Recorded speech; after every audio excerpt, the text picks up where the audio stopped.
Welcome back to my YouTube channel. In today's video, I'm showing you guys this 2022 Kia Stinger GT line. This one has that 2.5 liter four-cylinder underneath the hood. We'll talk about the powertrain specs a little later on in the video, but let's talk about the exterior styling here of the Kia Stinger. Look at these headlights here. They're going to be a multi-reflector headlight with an automatic low and high beam, with an LED turn signal, with an LED daytime running light. There's this opening here to put an air curtain over the brakes. There's some dark chrome here in the front fascia. Kia calls it the tiger nose grille. I actually like the pattern here in the grille. There's also more of that dark chrome here at the lower part of the fascia. There's also the square piece for the adaptive cruise control. So this does have pre-collision assist with pedestrian detection. And of course, you guys know the Stingers, all Stingers have the new Kia emblem if you go for the 2022 model. But I want you guys to comment down below in the comment section and tell me what you guys think about the Kia Stinger. Looking at the side profile here, let's take a look at these tires and wheels here. These are a 225/45 tire. They're wrapped in this 18-inch rim design. I do like the rim design finish. It looks really good with this white exterior paint, also with the dark chrome accent. There's also this dark chrome here in the mirror cap with this LED side marker, and there's also some dark chrome here at the lower part of the fender here. Up top, Kia does offer this moonroof here to let light into the cabin.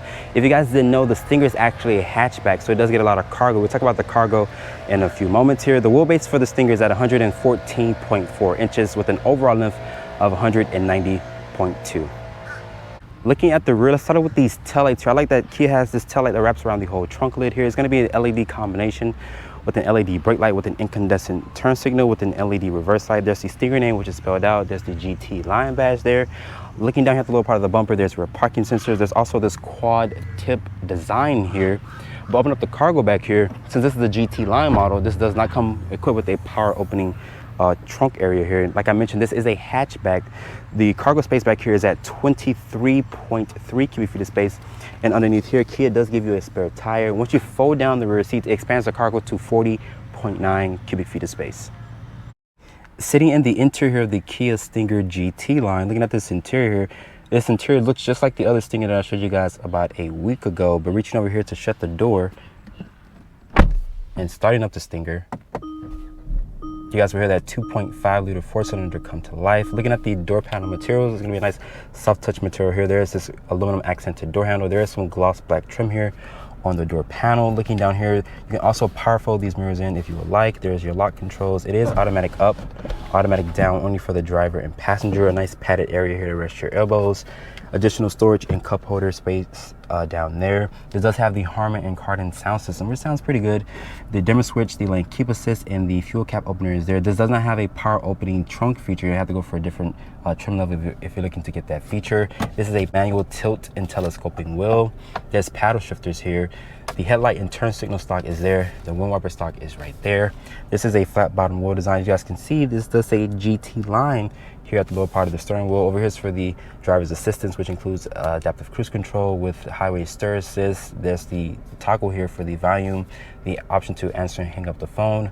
Looking here, as you guys can see, the model that I showed you guys, which was the Scorpion edition of the Stinger, that one had a LCD display front and center, so you signal left or right, it will show you what's next to you. But unfortunately, this one just has a small helper screen in the middle, so Kia does keep it very simple here on the GT line. Looking at the upper part of the dashboard, it's going to be a nice leather here with some stitching. This is a 10.25 inch display. It does support Apple CarPlay, as you guys can see, and Android Auto. Going here to the Google Maps, it takes up the whole screen here. When I first started the vehicle up, I was looking for the take off the split screen function. It took me a little while to take off that split screen function, so you guys can probably do it faster than I did, but I kind of find it a little hard to find the actual function. But I like the icons here on this UVO interface here, which looks really good. There's more of that leather here. There's the 3 air vents here. There's some shortcut buttons here. There's a volume and tune knob with the hazard button there. This does have dual climate control. There's a 12 volt here with a USB port. My iPhone 12 Pro Max does fit on the wireless phone charger if it wasn't connected via the USB port there.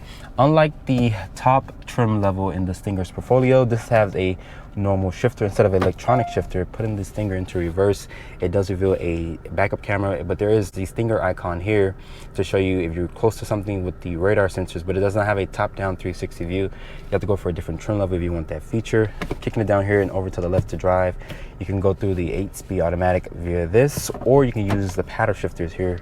There's electronic parking brake, auto hold, your drive mode selector here, which shows you eco, comfort, sport, and custom. and also a smart mode at the top. And there's only 3 level heated seats here. You can't get cool seats on the GT line. You have to go for a different trim if you want that feature. You can also access the backup camera via this button here, and you're greeted by the newer Kia emblem there. There's an automatic start-stop function here. A small additional storage there. There's 2 cup holders here with some piano black trim here. As you guys can see, there's a bunch of scuffs, marks, and fingerprints there. So if you guys have OCD, you guys will be constantly wiping this down. The center armrest is going to be nice and padded. It does reveal a shallow amount of storage. You can also remove this tray if you would like. And it's lined with felt here inside of the center console. Looking at the seats here, they're comfortable, they're supportive. Like I mentioned, at 3 level heated seats. As you guys can see, there's a GT line stitched in the actual headrest here. Up here is going to be additional lighting here, which is LED. You can also open up this moonroof here to let more light into this darkened cabin. But it does not go into the actual back seats there. But looking here at the glove compartment, it does offer a decent amount of storage. But overall, I'm still impressed with this interior, but I wish Kia would have did a little bit more, maybe give it red seats. But you guys may have to option it in as a dealer accessory. Let's hop into the back seat of the Kia Stinger. Getting to the back seat of the Kia Stinger, shutting the door here. The material is going to be a nice soft touch material. There's 2 matte pockets back here for storage. I do have a decent amount of headroom here. I'm only 5'8". There's going to be LED lights throughout the cabin. Over here's going to be some features. There were air vents here.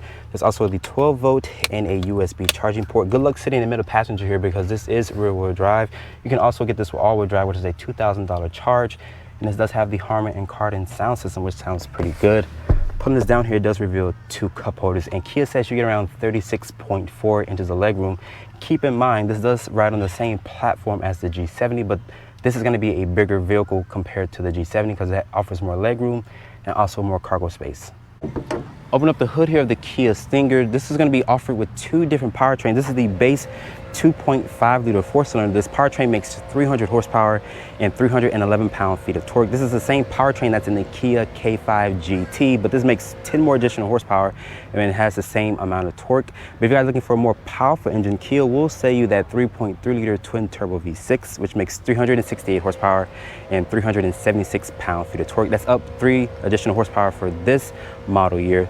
But I'm going to focus primarily on this powertrain here. The fuel economy for this powertrain is rated at 22 in the city, 32 on the highway, and 25 combined. This actually gets better fuel economy than that larger twin turbo V6. So starting off in the 2022 Kia Stinger GT line here, compared to that twin turbo V6 that I drove previous before, this is my first time driving the GT line with the 2.5 liter 4-cylinder here. You can feel the weight of this car has been lightened because that V6, of course, is going to have more cylinders. And this powertrain is smooth. I don't feel any harsh vibrations through the steering wheel or through the pedals. And this is the same powertrain that's in the Kia K5 GT, which that powertrain only makes 290 horsepower. Here with the Stinger here, this makes 300 horsepower and 311 pound-feet of torque. But unlike the K5, this has an 8-speed automatic, just like the twin turbo V6. I'm not sure why Kia didn't put that dual clutch. That dual clutch is more snappier off the line. I like the way that dual clutch performs. But the 8-speed automatic here is responsive as well. I'm using paddle shifters here, and I'm in smart mode. There's not enough going on here. You guys can hear that 4-cylinder. Foot to the floor. And it just picks up and go.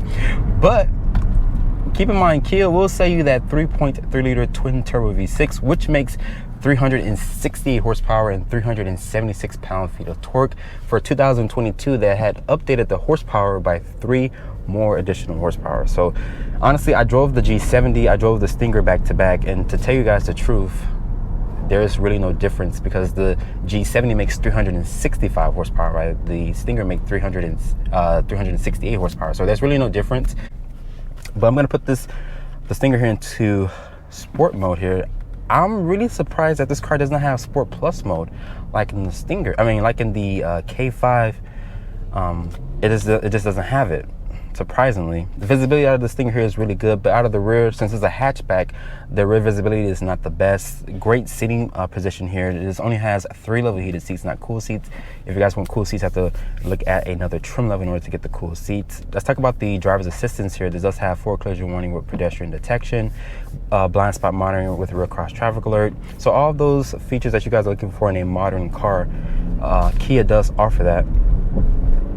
The ride quality here is very good. Like I mentioned, you can feel the weight of this car because it doesn't have that big old V6 underneath the hood. But let's come to a stop here and let's turn off the traction control. I'm always looking for the traction control here on the left side, but it's right here in the center. So I'm going to turn off everything. I'm going to brake torque it. This does have launch control. Oh my God. I was not expecting the car to peel out the rear wheels. This is rear wheel drive, keep in mind. But let's do that again. Let's do that again. That was kind of fun. That was kind of fun. That was kind of fun. Let's see what happens. Foot on the brake and accelerator. Launch active. Oh my God. Jesus Christ. This car gets up to speed really quick. But if you guys really want to know the difference, I drove, well, technically now I'm driving both for the powertrains back to back because I just filmed the Stinger with the V6. To tell you guys the truth, if you guys are power hungry like myself, I would recommend the V6 because it makes 68 more horsepower compared to this powertrain. Like I mentioned, this makes 300 horsepower, and it does make, and this also makes more torque, which that V6 makes 376 pound-feet of torque. So if you guys are wondering how does this perform with a 2.5 liter, it's adequate power, don't get me wrong. But I just wish Kia would have just offered this with the dual clutch transmission. The 8-speed is very good for what it is, but the car gets up and go. Yes, you will get in some serious trouble if you don't pay attention to the speedometer here. But let's just do the launch again, just because we can. And I like that it's so simple. Foot on the brake, but you have to turn off the traction control because the launch control did not engage there. But the 4-cylinder does not sound bad until you let the car go about its business. Then you can kind of hear that 4-cylinder drone a little bit. But honestly, if you guys are looking for more power, I would just recommend just going for the twin turbo V6 because that offers way more horsepower, way more torque. But don't get me wrong, you still have performance in this car. This is a second gear, but the car performs really good. But you're looking for a great warranty, and the performance is decent. Don't get me wrong, the performance is decent, but it's not like that V6 when like the car can get sideways. But like I mentioned, I turned off the traction control. As you guys heard, the rear tire is real short because this does have this does come equipped with rear drive. I think Kia does allow you to option in all-wheel drive here in the GT line model for additional $2,000. If you guys stay in the cold weather state, I would highly recommend that. Here in South Florida, we necessarily really don't need the all-wheel drive system. That's just a preference thing. But I have no complaints. But like I mentioned, if you guys are looking for more power, more torque, I would recommend going for the V6 instead. Starting price here for the Stinger GT line is at $36,090 with the options and accessories including destination. The Stinger stickers for $40,085. Hope you guys have enjoyed this review. Be sure to follow me on Instagram at Drive On Reviews and hit that subscribe button, and I see you all in the next review.